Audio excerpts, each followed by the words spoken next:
Boa noite, irmãos. Vamos abrir a palavra em Provérbios, capítulo 8.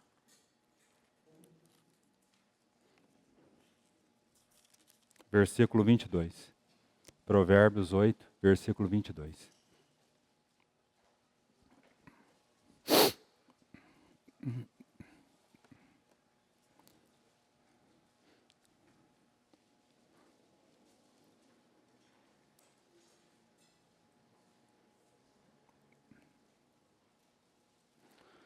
O Senhor me possuía no início de sua obra, antes de suas obras mais antigas. Desde a eternidade fui estabelecida, desde o princípio, antes do começo da terra. Antes de haver abismos, eu nasci, e antes ainda de haver fontes carregadas de águas. Antes que os montes fossem firmados, antes de haver outeiros, eu nasci. Ainda ele não tinha feito a terra, nem as amplidões, nem sequer o princípio do pó do mundo. Quando ele preparava os céus, aí estava eu. Quando traçava o horizonte sobre a face do abismo, quando firmava as nuvens de cima, quando estabelecia as fontes do abismo, quando fixava ao mar o seu limite, para que as águas não traspassassem os seus limites, quando compunha os fundamentos da terra. Então eu estava com ele, e era seu arquiteto. Dia após dia eu era as suas delícias, folgando perante ele em todo o tempo, ou me alegrando, ou me regozijando perante ele em todo o tempo, regozijando-me no seu mundo habitável e achando as minhas delícias com os filhos dos homens. Agora, pois, filhos, ouvi-me, porque felizes serão os que guardarem os meus caminhos. Ouvi o ensino, sede sábios, e não o rejeiteis. Feliz o homem que me dá ouvidos, velando dia a dia as minhas portas, esperando as ombreiras da minha entrada. Porque o que me acha, acha a vida, e alcança a favor do Senhor. Mas o que peca contra mim, violenta a própria alma. Todos os que me aborrecem amam a morte. Agora o texto que temos estudado, Lucas capítulo 10. Lucas capítulo 10, versículo 17.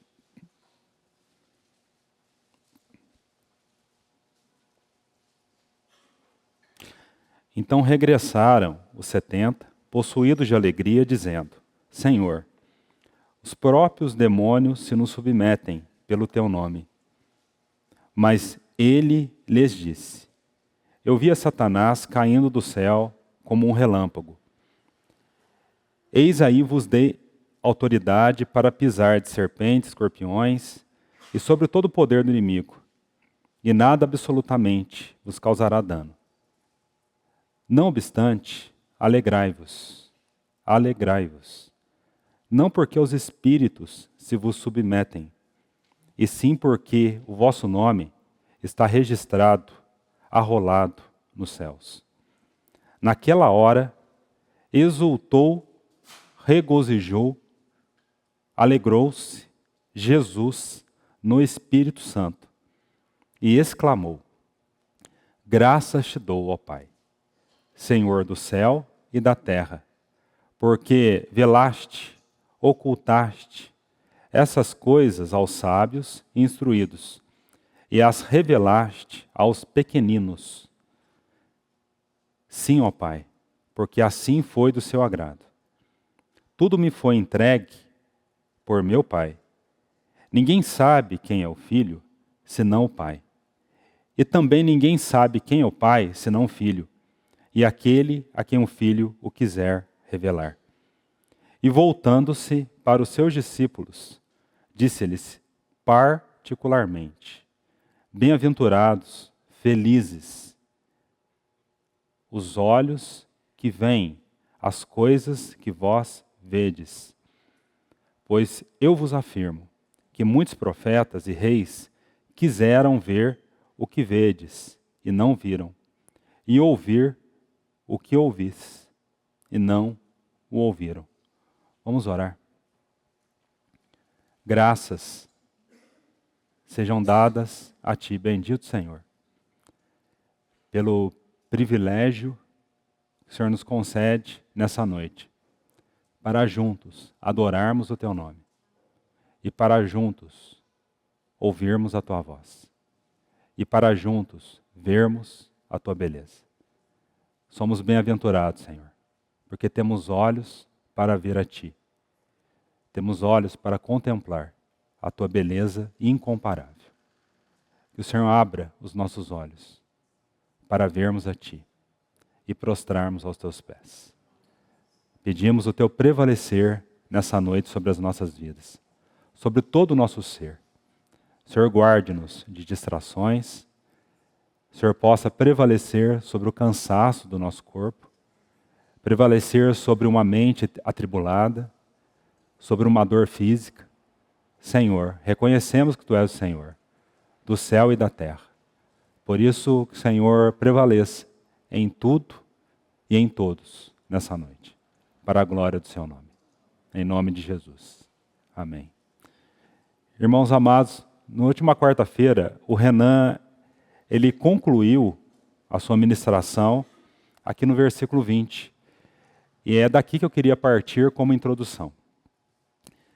Quando os 70 discípulos, eles chegam e com aquele relatório por tudo que eles fizeram, alegres pela sua missão bem-sucedida, como o Renan mesmo disse, o Senhor, ele faz um pequeno ajuste àqueles 70 discípulos. Porque até então eles estavam baseando a sua alegria, como é dito aqui no versículo 17, diz assim: então regressaram os 70, possuídos de alegria, dizendo: Senhor, os próprios demônios se nos submetem pelo Teu nome. E de fato, que isso era motivo de alegria. Mas o Senhor, e é o seu desejo com os seus discípulos, aqueles que o seguem, é de estar mostrando que a nossa alegria, irmãos, não está fundamentada na glória das nossas realizações. A nossa alegria, ela é fundamentada na glória da sua obra. E é por causa da sua obra, como ele mesmo diz, que os nossos nomes estão registrados no céu. Esse é o motivo maior da nossa alegria. Porque podemos passar por essa terra sem muitas realizações, mas não é isso que vai garantir e fundamentar a nossa alegria. A nossa alegria, irmãos, ela está atada a essa compreensão daquilo que o Senhor fez. Que o Senhor, a cada dia, possa ajustar isso em nossos corações. É claro que é uma alegria e um gozo quando somos usados na obra do Senhor. Mas muitas vezes não vemos essa glória de termos sido usados. E, por isso, iremos ficar cabisbaixos? Não. A nossa alegria, ela é fundamentada principalmente na glória do Senhor.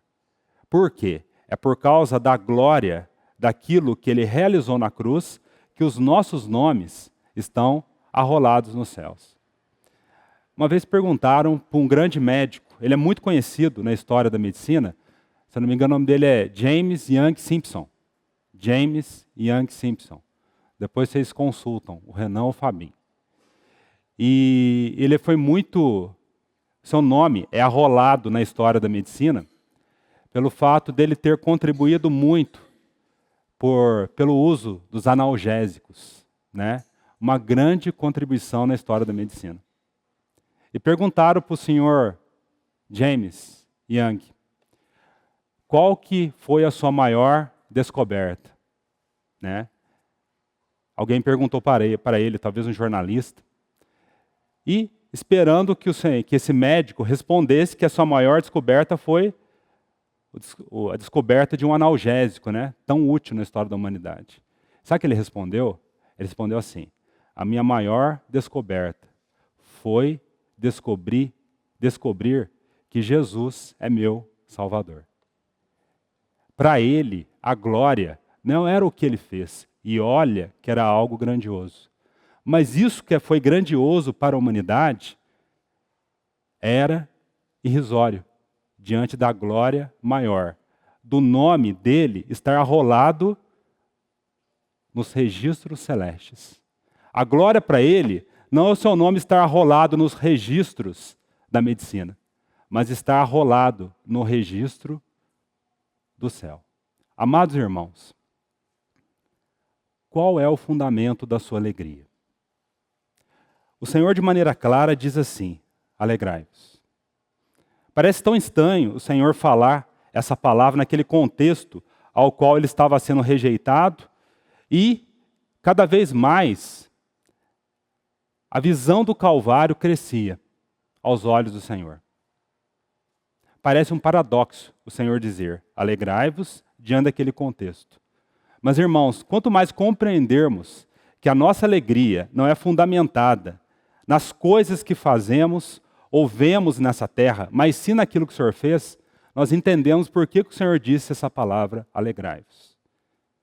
Irmãos, será que nós, como cristãos, temos entendido que a alegria deve ser uma marca do nosso viver, da nossa peregrinação? O próprio Senhor, no discurso do cenáculo, é muito claro. Naquela despedida, naquele último momento, ele diz assim: olha, tudo que eu tenho dito é para que o meu gozo esteja em vós. E o meu gozo seja completo, a minha alegria. Depois, os próprios apóstolos, Paulo, ao escrever aos Gálatas, diz que uma das marcas da vida cheia do Espírito é a alegria. E quando vamos para 1 João, João velhinho, ali, o último apóstolo, diz assim: tudo isso que eu tenho escrito é para que a alegria de vocês seja completa. Irmãos, será que a alegria tem sido uma marca? Essa alegria fundamentada no Senhor? Se não tem, irmãos, é porque algo tem, de alguma maneira, em relação às coisas do Senhor, tornado o nosso coração impermeável. Eu confesso que essa palavra ficou no meu coração na última semana, quando o Romeu ministrava para os irmãos ali em Santo Antônio. Uma palavra que foi repetida várias vezes. A igreja tem adoecido, porque o coração dela tem se tornado impermeável. Você já viu um solo impermeável? É um solo doente. Um solo impermeável é um solo que não tem condição de receber os nutrientes da natureza. E o desejo do Senhor é que os nossos corações sejam como solo capaz de absorver, de receber os nutrientes do céu. Você sabia que aquela palavra, no Salmo 91, quando o Senhor diz assim: ensina-nos para que alcancemos um coração sábio? Coração sábio, ele não é um coração que conhece as doutrinas. No original, coração sábio, sabe o que é coração sábio? É um coração fértil. Um coração que produz frutos ao dono do jardim. E essa simbologia é tão clara para nós, né? Uma simbologia tão linda em Cantares, quando diz assim que o Senhor, Ele nos separou do mundo para sermos o seu jardim, para Ele encontrar a si mesmo nesse jardim que é a sua igreja. Então a pergunta é, amados irmãos, por que muitas vezes esse fruto da alegria, do gozo, ou você acha que o Senhor estava falando algo fictício, quando Ele diz aquela palavra em João 17, tenho-vos dito isso, para que o meu gozo esteja em vós. Por que essa marca não tem sido uma constante nas nossas vidas? Irmãos, eu preciso gastar um tempo nessa introdução antes de nós prosseguirmos. Porque a tendência, como foi falado também no último final de semana, é que muitas vezes nós somos como crianças que correm apressadas nos corredores do reino de Deus, não prestando atenção nas coisas de valor. Já viu uma criança? Quando ela está numa sala cheia de objetos luxuosos, para ela aquilo não tem diferença. Se aquilo é luxuoso, se aquilo é um brinquedo. Né? Para ela não há diferença. Irmãos, às vezes nós parecemos assim, como crianças imaturas, correndo desesperadas, sem dar atenção devida àquilo que o Senhor deseja que seja valioso no nosso viver. Por que o nosso coração está impermeável? Irmãos, quando nós lemos aquela carta às 7 igrejas do Apocalipse, nós entendemos. O Senhor ali, quando ele escreve aquelas 7 igrejas que representam a igreja em todas as fases, que representa a condição, cada igreja, cada carta, ele representa um aspecto da igreja. E ali é como se o Senhor, como sumo sacerdote, estivesse diante de cada candelabro. Os irmãos entendem bem essa figura, né? O sumo sacerdote, ele cuidava do candelabro. Por que ele cuidava? Porque se ele não cuidasse do candelabro, aquele instrumento para trazer luz ali no lugar santo, o candelabro, ele ia fumegar. Ao invés dele reluzir, ele ia produzir fumaça. Então o sumo sacerdote, ele tinha que se aproximar dali, cortar aquilo que estava queimado e colocar mais azeite, que era o combustível, para que o candelabro, que é uma figura da igreja, continuasse expressando a sua luz. E a sensação que eu tenho é como se o Senhor, ao lidar com cada igreja ali, Éfeso, até Laodiceia, é como se ele estivesse diante de um candelabro. O sumo sacerdote, com a sua espevitadeira, que é a palavra, diante do seu candelabro, que é a igreja. E é interessante que o Senhor vai analisando cada igreja diante dos olhos, e a palavra no Apocalipse fala assim, que os olhos do Senhor são como chamas de fogo. Ele expõe e ele aquece, né? Cada igreja, ele vai diagnosticando, agora usando essa palavra, o impermeável, aquilo que de certa forma estava impedindo eles de usufruírem de um relacionamento com o Senhor. Quando ele chega para Éfeso, ele diz assim, Éfeso, você abandonaste o teu melhor amor. E a grande causa pela qual Éfeso, aquela igreja, abandonou o melhor amor, sabe qual que é? Eles estavam distraídos. Sabe o que torna o nosso coração impermeável? A distração com esse mundo. Depois, pulando Esmirna, ele vai para a igreja de Pérgamo, que é uma figura do mundo. Os irmãos lembram o que ele fala para Pérgamo? Pérgamo ali estava tão envolvida com o mundo, e o que tornou Pérgamo impermeável à ação do Senhor foi a corrupção. Porque quando a igreja se mistura com os valores do mundo, ela se corrompe. Sabe uma das causas do nosso coração impermeável? Um coração que não usufrui da alegria do Senhor? É quando a gente se corrompe com a alegria do pecado do mundo, com a alegria mundana. O que é mundo, irmãos? Mundo é quando, mesmo nós, usando algo lícito, permitimos que aquele algo lícito, por exemplo, o trabalho, um divertimento, abuse de nós. Abuse de nós. Então chegamos a Tiatira, uma igreja frouxa. Depois Sardes, hipócrita. E Laodiceia. Laodiceia representa a igreja nos últimos tempos. E Laodiceia fala de indiferença, irmãos. Indiferença. Irmão, sabe o que é ser indiferente? É quando nós ouvimos uma palavra e lidamos como algo qualquer.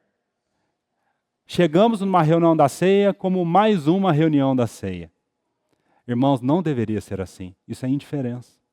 E a indiferença, ela vai tornar esse coração, que é um solo tão sagrado para o Senhor, um solo impermeável. Então, diante disso, irmãos, que possamos permitir que o Senhor sonde os nossos corações, não fuja da presença do Senhor, para que o Senhor restaure, mostre o que há em nossas vidas que tem tornado o solo do nosso coração impermeável, tem tornado nós estéreis. A isso que temos ouvido muitas vezes. Porque o desejo do Senhor, irmãos, é que sejamos um povo, agora voltando a esse texto, que essa marca da alegria, a alegria do Senhor, essa alegria perfeita, que não depende de circunstância, que prevalece sobre as situações, seja uma marca do nosso viver. E quando eu falo de alegria, eu não estou falando de... Quando fala de alegria, muitas vezes a gente associa com frenesi, histeria. Não é isso. Eu conheço irmãos extremamente silenciosos, mas eu consigo ver a alegria do Senhor nesses irmãos. É dessa alegria. Essa alegria que a gente percebe sem estar muito tempo junto com esses irmãos. Então que o Senhor restaure isso, porque é desejo dele restaurar. Então, temos essa introdução que foi a conclusão da última reunião. E chegamos aqui no versículo 21. Né? O que nós vemos do versículo 21, irmãos? Há algo singular aqui nesse versículo. Irmãos, pela primeira, talvez é a única vez nos 4 evangelhos, é importante os irmãos guardarem essa informação. Para os irmãos entenderem por que eu falei tanto da alegria. É a única vez em todos os evangelhos, de Mateus a Lucas. É a única vez onde veremos o Senhor exultando. Por isso que é um tópico extremamente importante. É claro que o Senhor fala da alegria em João 17. Né? Ele pronuncia em 2 momentos, em João 15 e em João 17. Mas é aqui, em Lucas capítulo 10, que vemos, e é o único registro que vemos, o Senhor expressando com exultação, alegria, gozo. Por quê? Por que o Senhor, por que o Espírito Santo faz questão de apenas mencionar um único registro, né? E um único registro suficiente para vermos o coração do Senhor? Porque muitas vezes o Senhor é retratado como uma aparência meio melancólica, carrancuda, né? Mas é interessante, irmãos, que, de certa forma, uma alegria prevalecia no coração dele. E um registro apenas suficiente.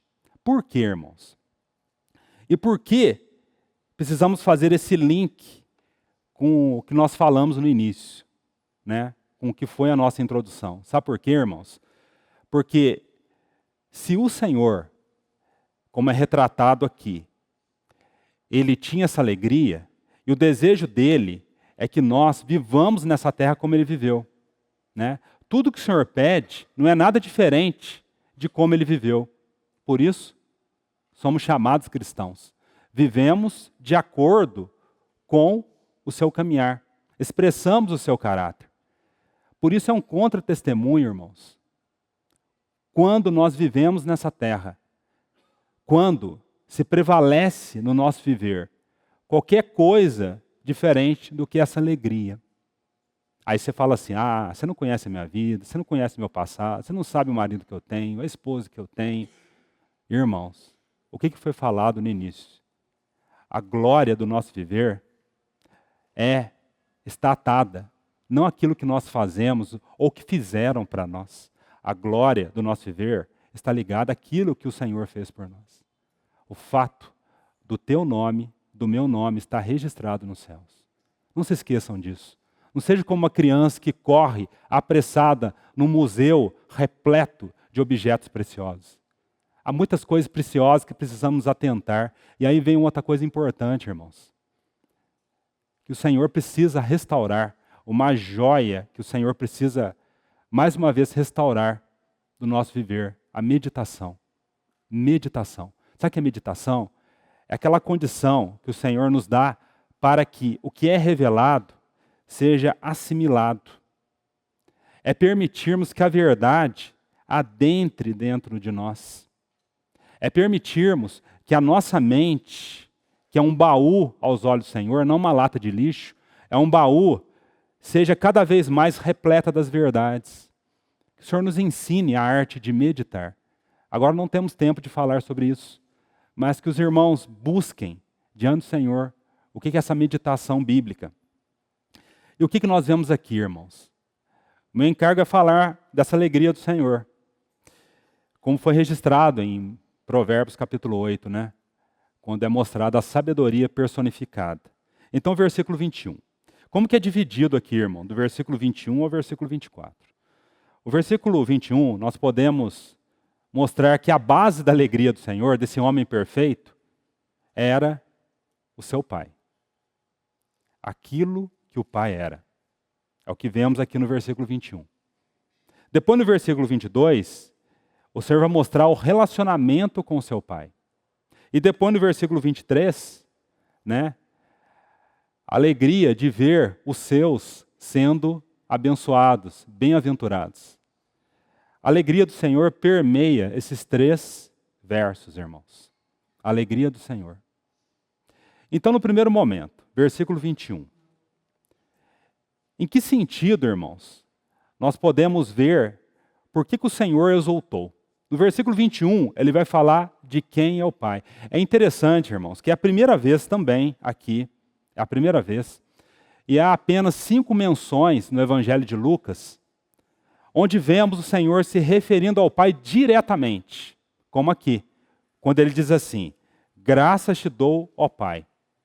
Há 5 registros em Lucas, onde vemos o Senhor se dirigindo diretamente ao Pai. A primeira é aqui, Lucas capítulo 10. A segunda é quando o Senhor ensina os seus discípulos a fazerem a oração do Pai Nosso. A terceira, irmãos, é quando o Senhor está no Getsêmani. Pai, afasta de mim esse cálice. Depois o Senhor na cruz. A primeira frase do Senhor na cruz: Pai, perdoa-lhes, porque eles não sabem o que fazem. E a última é a última frase, quando diz assim: Pai, nas tuas mãos entrego o meu espírito. Irmãos, 5 versículos suficientes para capturar o nosso coração em adoração ao Senhor. Então, nessa primeira menção, é a primeira menção em Lucas, onde vemos o Senhor dirigindo diretamente, porque outras vezes vemos o Senhor falando indiretamente do Pai, quando a mãe dele vai buscá-lo, né, quando ele era criança, né, quando ele diz: a senhora não sabe o que convém eu realizar os negócios do meu pai? Então ele fala indiretamente, mas aqui vemos essa oração, registrada pelo Espírito Santo, do Filho se dirigindo ao Pai. Irmãos, por que podemos dizer aqui que o Senhor se exultou, se regozijou? Sabe por quê? O primeiro motivo da sua alegria: o Pai. Essa palavra é doce ao Senhor. Ela é doce para você? Irmãos, o Senhor passou todas as amarguras no Getsêmani, na cruz. Todas as amarguras possíveis, inimagináveis, para que hoje cada um de nós ouvisse o que Maria Madalena ouviu: subo para o meu Pai, vosso Pai. Irmãos, essa palavra é doce para nós. Graças ao Senhor é doce para mim, eu sei que é doce para muitos irmãos. Mas eu queria dizer algo. O Senhor, Ele deseja que essa palavra ressoe de maneira doce ao seu coração, porque Ele passou por todas as amarguras. Por que eu estou dizendo isso? Se o nosso relacionamento com Deus não for ajustado de vê-lo como um Pai amoroso, a nossa vida não está ajustada. Se a nossa vida não está ajustada, a nossa vida não tem experimentado essa alegria perfeita. Por que o Pai se exultou? Porque ele tinha uma clara compreensão de quem era o Pai. Por que o Senhor se exultou? Porque ele tinha uma clara compreensão de quem que era o seu Pai. Graças te dou, ó Pai. Como diz um irmão do passado. Ele dizia assim: na alegria do Senhor, ou na angústia do Getsêmani, ou na separação da face do Pai na morte, a paternidade de Deus, olha que frase linda, a paternidade de Deus era a rocha dos séculos para Jesus Cristo. Irmãos, qual é a rocha a qual você se refugia? Que o Senhor possa, a cada dia, irmãos, restaurar qualquer deficiência que possamos ter no sentido de vê-lo a Deus como um Pai amoroso. Aquele Pai, como é dito em Tiago, capítulo 1, Pai das luzes, em quem não há variação ou sombra de mudanças. Que esse nome seja doce ao seu coração. Se ele não é, amado irmão, não fuja dessa pergunta. Vá diante do Senhor, para que Ele cure. Ele é poderoso para curar. Não tem como nós caminharmos, andarmos com uma ferida no pé, tem? É impossível nós caminharmos com qualquer chaga no nosso corpo. Essa é uma chaga, é um ferimento que nos impossibilita caminharmos com desenvoltura na vida cristã, Que ferimento é esse? Quando temos alguma dificuldade de vermos a Deus como um Pai cheio de amor. Ah, irmãos, não fuja. Não fuja dessa luz que o Senhor deseja irradiar no seu coração. Porque vivemos os últimos tempos, o Senhor deseja nos curar. Então aqui vemos como que é doce ao Senhor o nome Pai. Graças te dou, Pai. Então nesse primeiro versículo 21, vemos o Senhor reconhecendo, em primeiro lugar, o motivo da sua alegria, a grandeza de Deus como Pai. Esse Pai que é o Senhor do céu e da terra. Ele é o Senhor do céu e da terra. Então, no primeiro momento, ele reconhece o senhorio, a soberania desse Pai. Ah, irmãos, isso é muito importante. Porque se não reconhecermos a soberania de Deus como Pai, nós vamos culpar a Ele de muitas coisas. Os irmãos entenderam o que eu falei, né? Quanto mais esse alicerce for ajustado no nosso coração, que alicerce? Deus é o Pai das luzes, em quem não há variação ou sombra de mudanças. Né? Esse Pai soberano, não apenas nesse momento da nossa vida, soberano em todos os momentos da nossa vida. Se nós não reconhecermos que Ele é o Senhor do céu e da terra, irmãos, o nosso coração levantará um punho cerrado contra esse Pai. E, na verdade, quem será ferido somos nós. Na verdade, quem está sendo ferido somos nós. Estaremos recalcitrando contra os aguilhões. Então, Ele é o Senhor do céu e da terra. Mas olha o porquê mais o Filho, esse Filho bendito, ele amava, adorava e regozijava-se por essa relação. Porque ocultaste essas coisas aos sábios e instruídos, e as revelaste aos pequeninos. Então, no primeiro momento, esse filho reconhece o poder desse Pai, Senhor do céu e da terra. E aqui ele vai reconhecer o quê? A sabedoria. A maneira desse Pai executar as suas providências, né? A maneira como ele lida de maneira providencial na nossa vida. Porque ocultaste estas coisas aos sábios instruídos e a revelaste aos pequeninos. O que vemos aqui, irmãos? Em primeiro lugar, que esse Pai é um Deus que se oculta. Ocultaste estas coisas aos sábios instruídos. Em primeiro lugar, que verdade nós temos aqui? Esse Deus que se esconde, como é registrado em Isaías 45. E glórias ao Senhor. Porque se esse Deus fosse acessível a hora que nós quiséssemos, ele não seria Deus, seria criatura. Então, glórias ao nome do Senhor por essa transcendência de Deus. Né?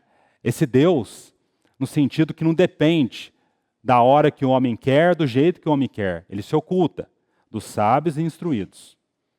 Mas glórias ao nome do Senhor. Ele é o Deus que se oculta, que é transcendente, que é soberano, que não é manipulável, que não é influenciável.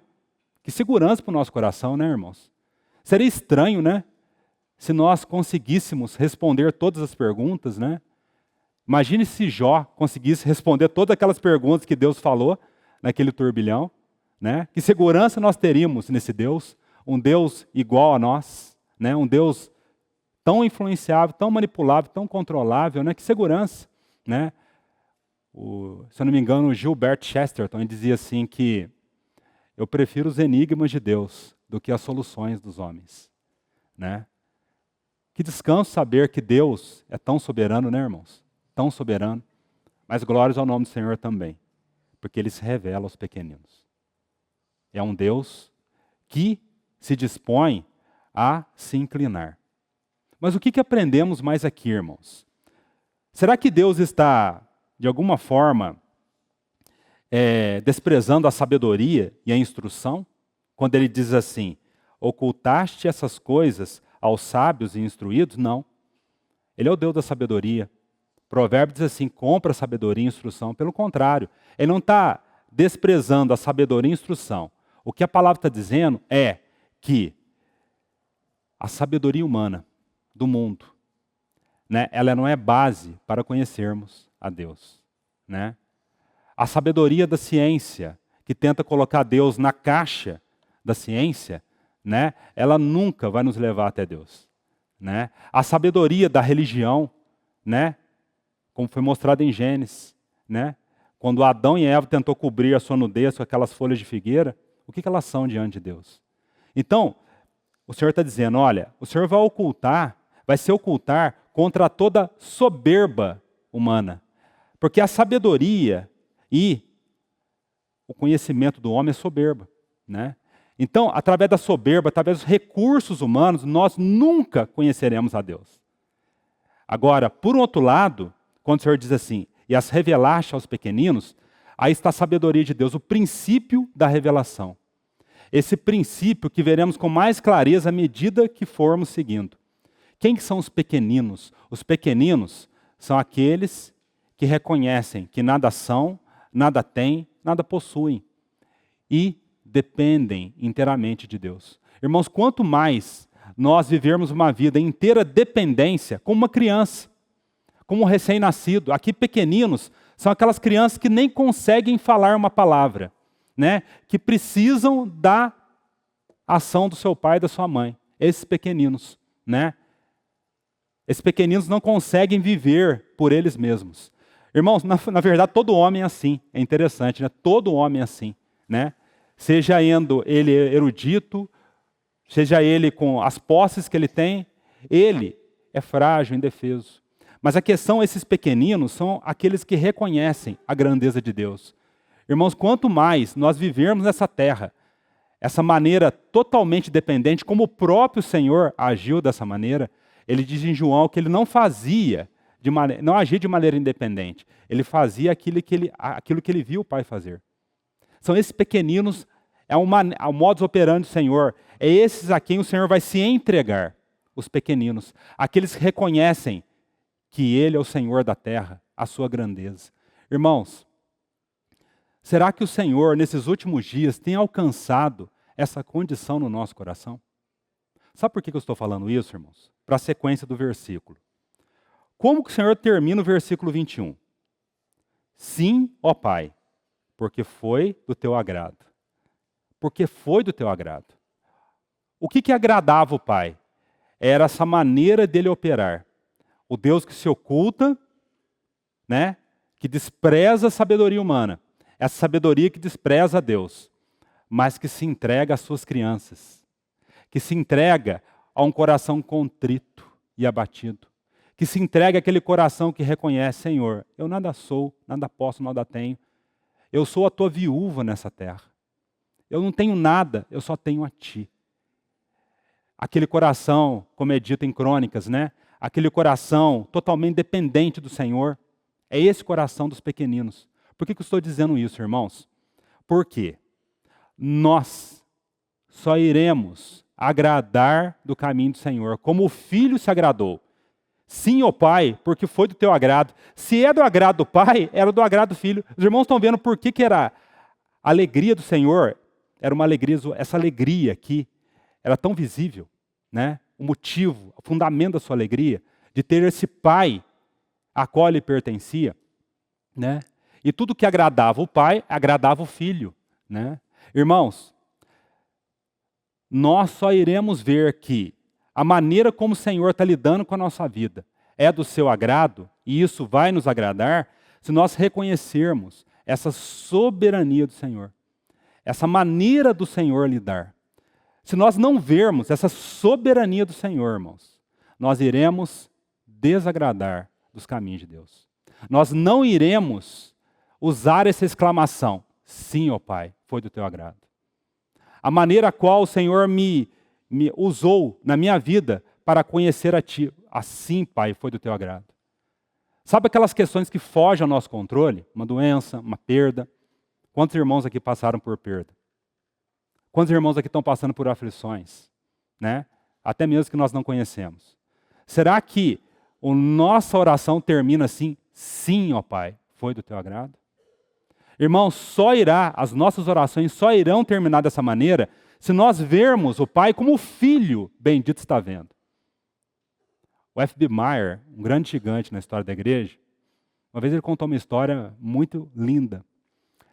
Na Inglaterra havia uma escola para surdos e mudos, para crianças. Aí, talvez uma criança, né, escreveu no quadro negro assim, não sei de maneira ingênua ou ofensiva, uma escola de crianças surdas e mudas. A frase é assim: por que você nasceu surda e muda, sendo que eu nasci podendo ouvir e falar? Era a frase, uma pergunta.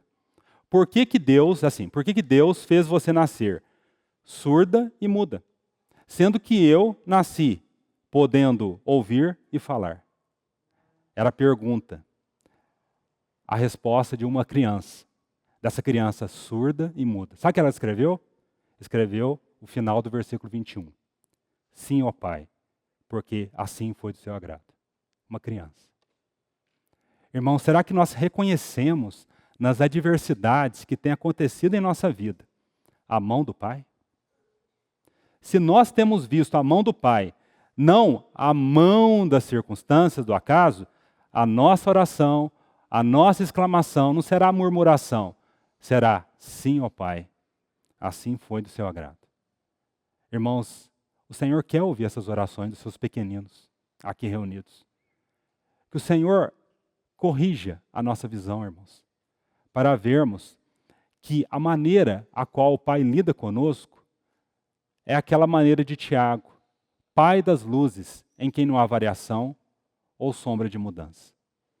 Então, no primeiro momento, vemos aqui no versículo 21, Cristo fundamentando essa alegria, mostrando quem o Pai era para ele. Agora o versículo 22.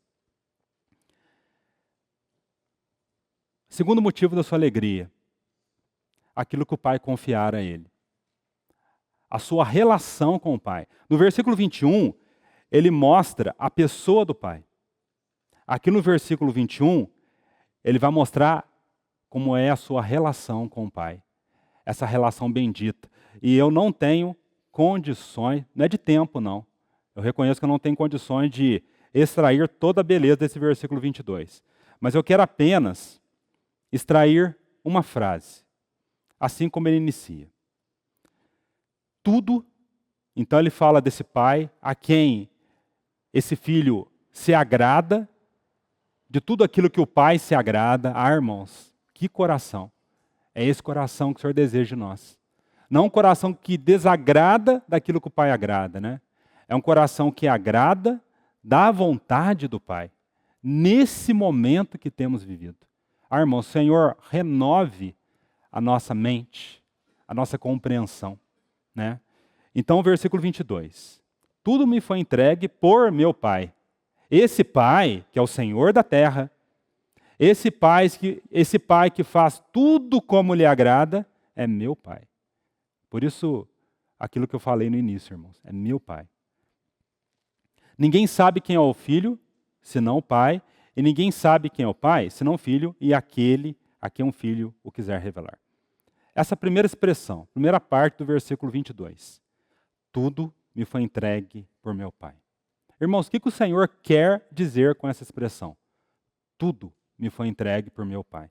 Vamos abrir em João, capítulo 3, 35.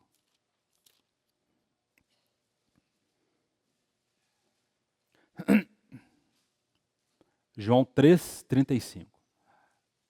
As expressões nos evangelhos, essa expressão, tudo me foi entregue por meu Pai. O que quer dizer essa expressão, irmãos? 1 João 3, 35. O Pai ama o Filho. E todas as coisas tem confiado às suas mãos. É a segunda expressão. A terceira, João 13. João capítulo 13.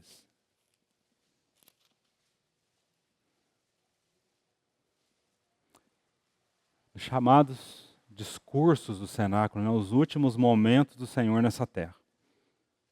João 13, versículo 3.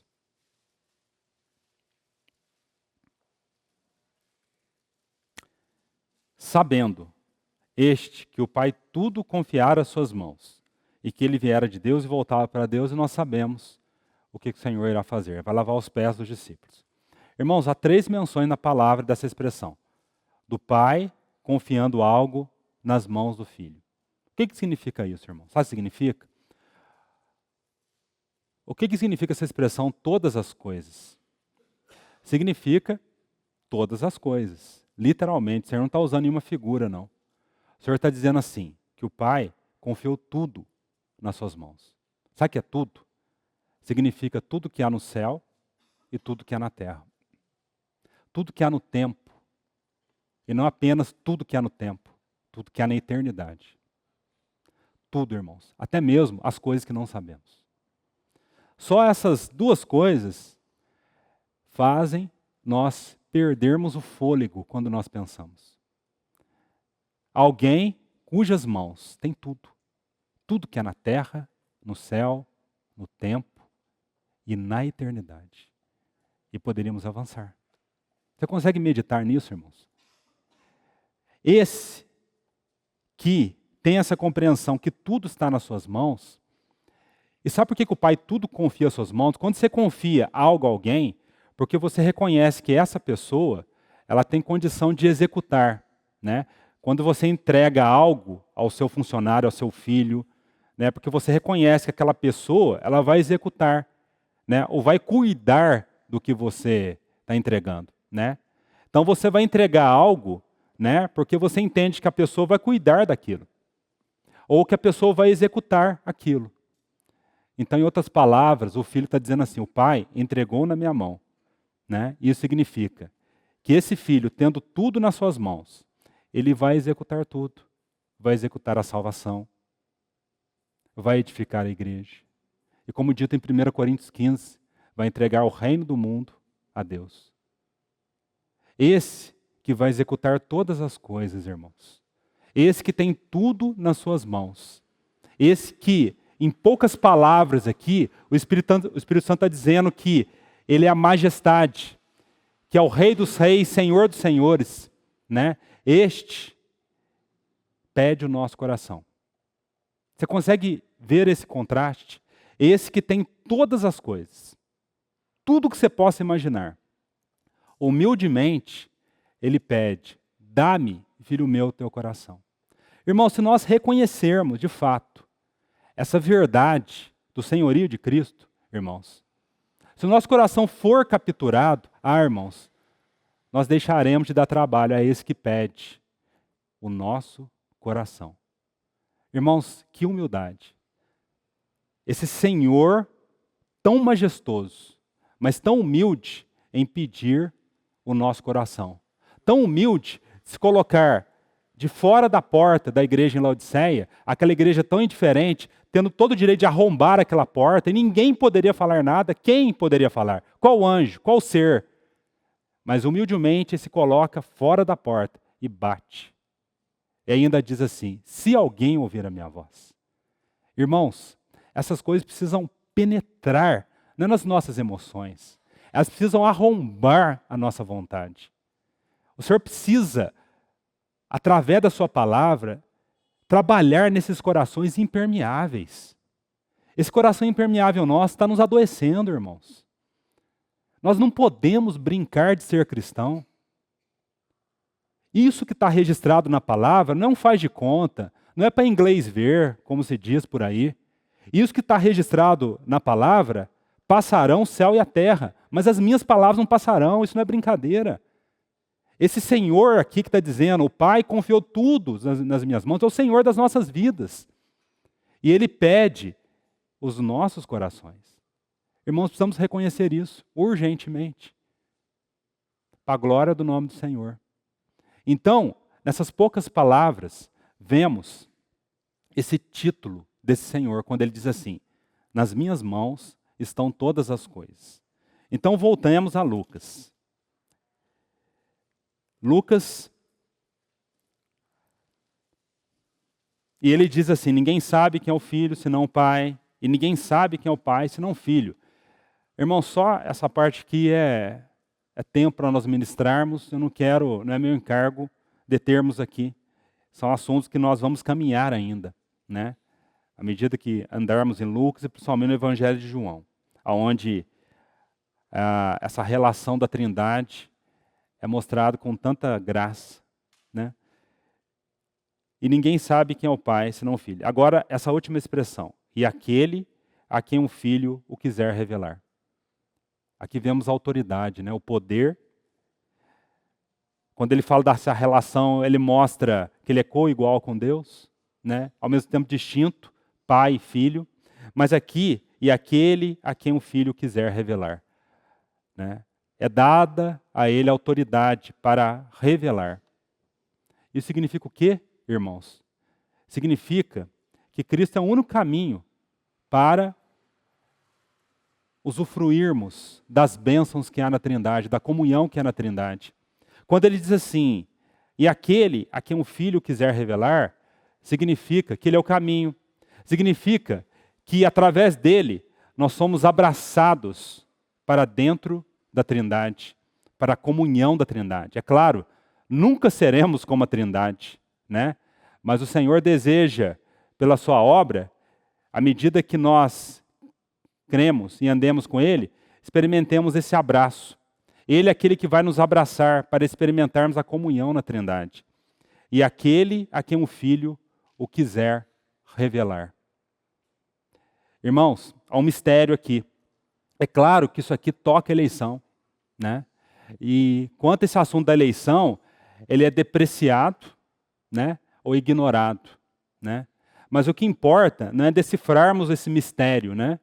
Não é decifrarmos esse mistério. O que importa é que o desejo desse filho é se revelar.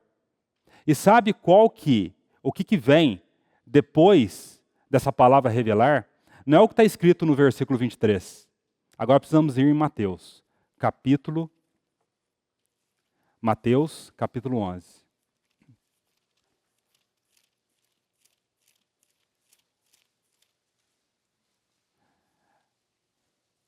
Mateus capítulo 11, tem um detalhe que não é mencionado em Lucas. Versículo 22 encerra assim, e aquele a quem o Filho o quiser revelar.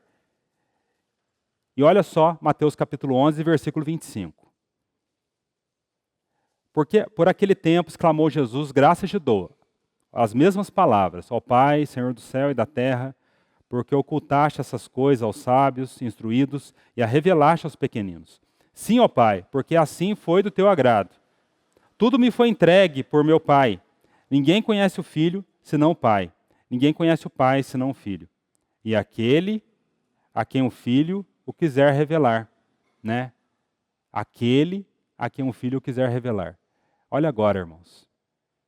Assim que o Senhor diz essa palavra, o que ele diz? Versículo 28. Vinde a mim. Todos que estáis cansados e sobrecarregados, e eu vos aliviarei. Tomai sobre vós o meu jugo, né? E aprendei de mim, porque sou manso e humilde de coração, e achareis descanso para a vossa alma, porque o meu jugo é suave e o meu fardo é leve, né? Esse que, através dele, nós conhecemos a Deus, ele faz o convite e continua fazendo esse convite, né? Vinde a mim. Irmãos, por que eu estou dizendo? Eu entrei nesse tópico aqui, para voltarmos em Lucas, para concluirmos o texto.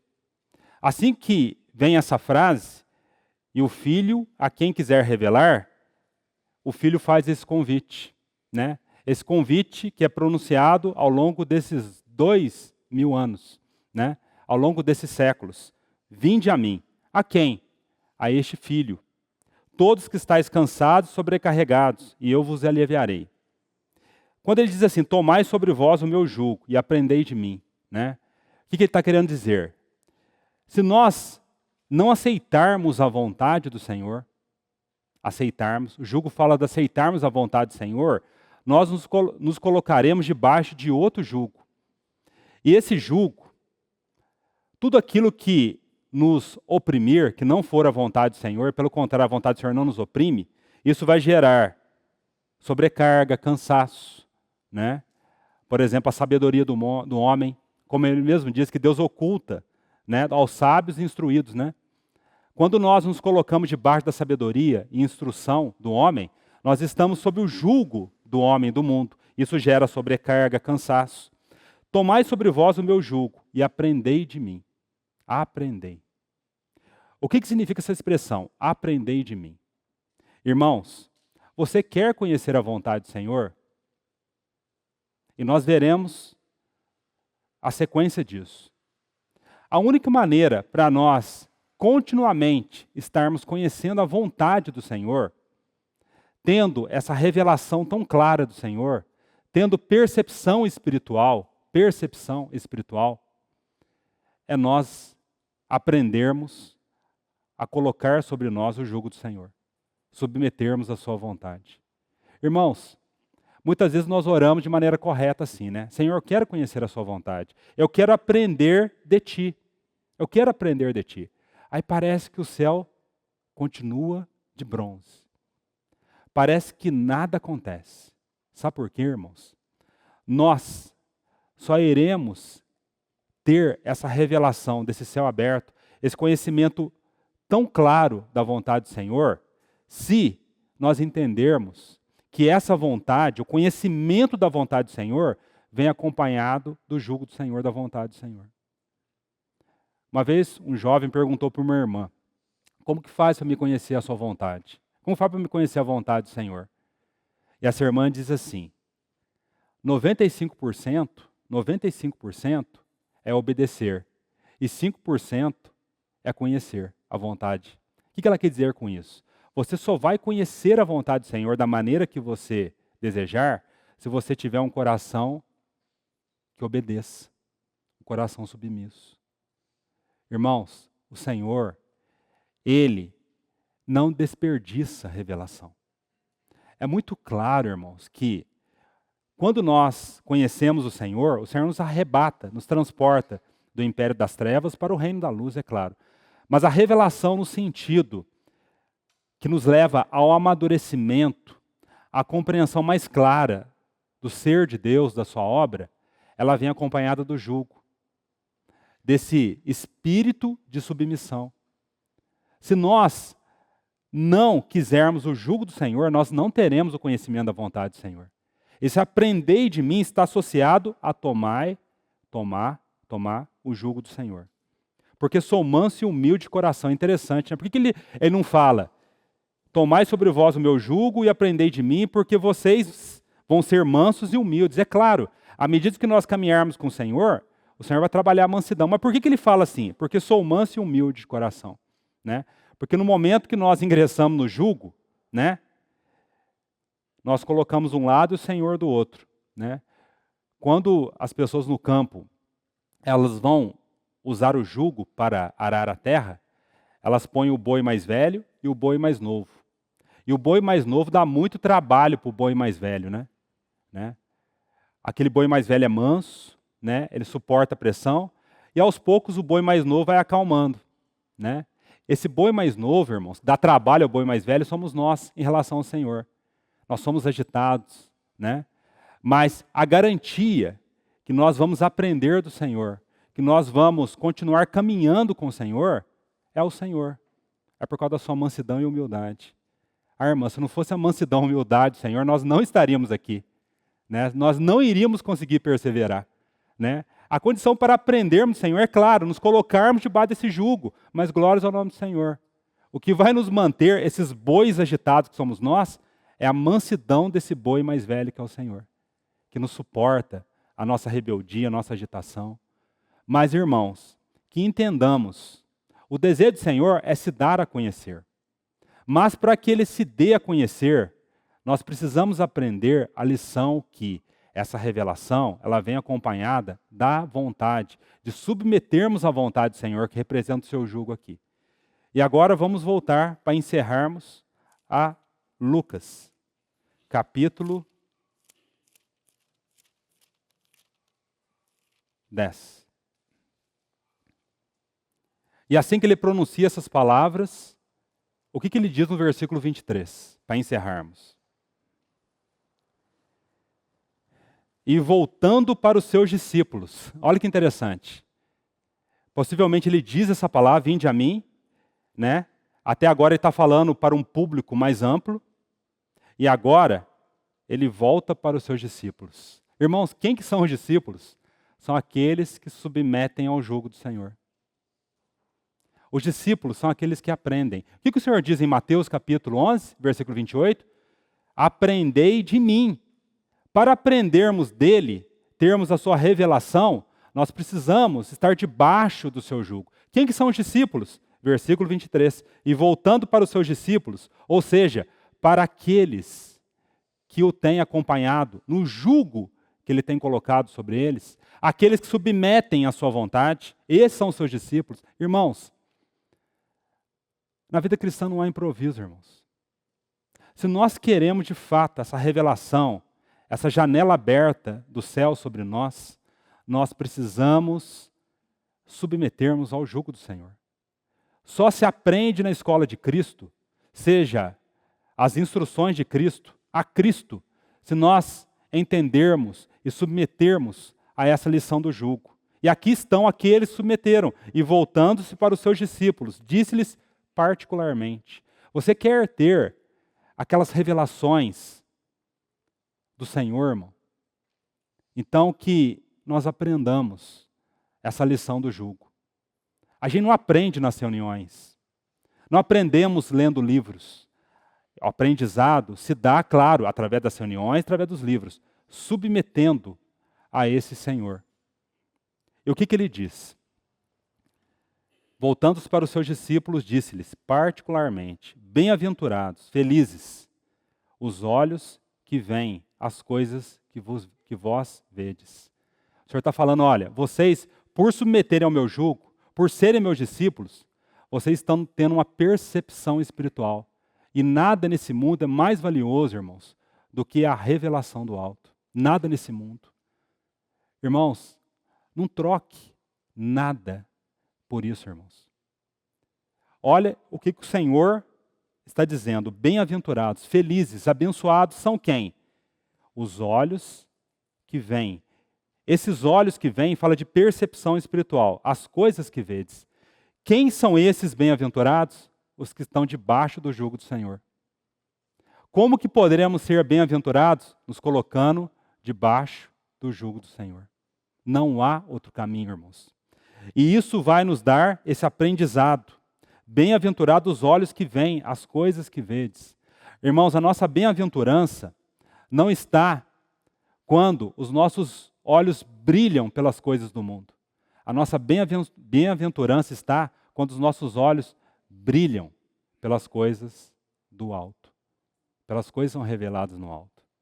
Irmãos e irmãs, mais uma vez, eu quero frisar que não sejamos como crianças, irmão, imaturas. Crianças, sim, no sentido de depender do Senhor, mas não crianças imaturas, distraídas nos corredores do reino, que têm desprezado, negligenciado essa condição que o Senhor nos dá de se revelar. Bem-aventurado os olhos que veem, as coisas que vós vedes. Fala de percepção espiritual.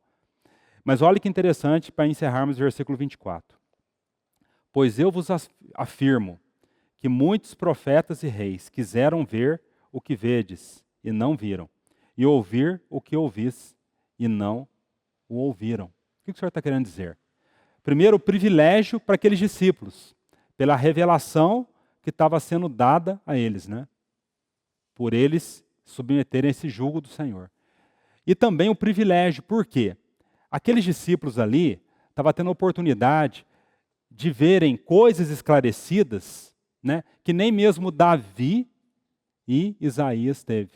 Né? É interessante que Isaías, mesmo tendo aquela revelação grandiosa, né, ele não conseguia esclarecer, né, uma revelação de um servo sofredor, depois a revelação de um rei glorioso. Né? O próprio Isaías não conseguia esclarecer isso. Né? Foi dada essa revelação e ele, pela fé, andou nos caminhos de Deus.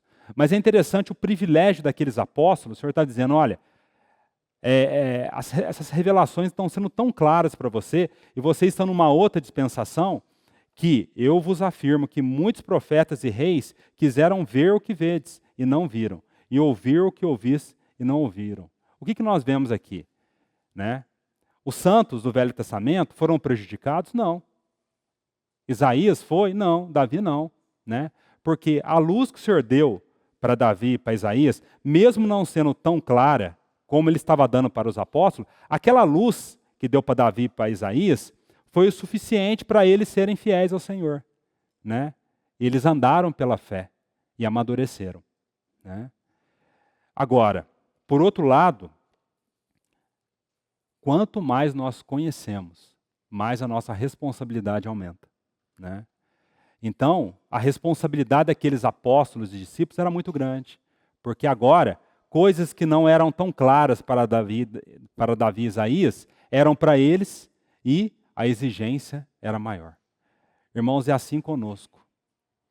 Muitos santos do passado, né, não tiveram o privilégio que nós temos, de termos tanta graça, de tantas verdades estarem sendo trazidas a nós.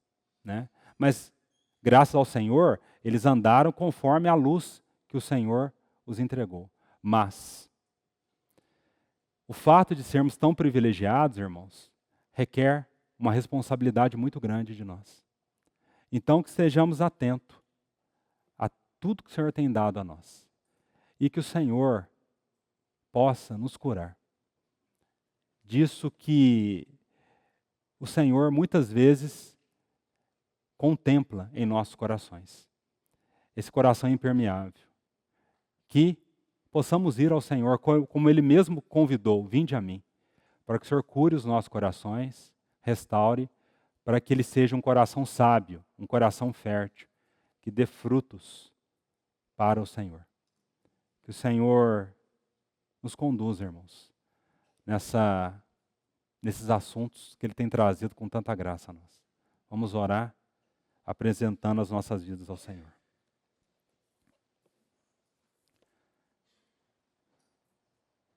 Graças sejam dadas a Ti, Senhor, porque Tu és era o Filho unigênito, que veio esse mundo morrer pelos nossos pecados e ressuscitou, e por isso hoje Tu não és mais um Filho unigênito, mas primogênito. E hoje, Senhor, nós temos um Pai. E isso como é doce para nós. Temos um Pai. Senhor, nos ajuda a pegarmos a essas verdades e não negligenciarmos, para que então vivamos nessa terra de maneira agradável aos Teus olhos, dando um coração fértil que produza frutos para Ti. Bendito seja o Teu nome, Senhor, pela Tua mão que tem estado sobre nós, tem nos guardado e nos guiado. Não queremos apartar das Suas mãos. Nos ajuda, Senhor, a reconhecermos que ela, de fato, é o lugar mais seguro que nós temos. Bendito seja o Teu nome. Em nome de Jesus. Amém.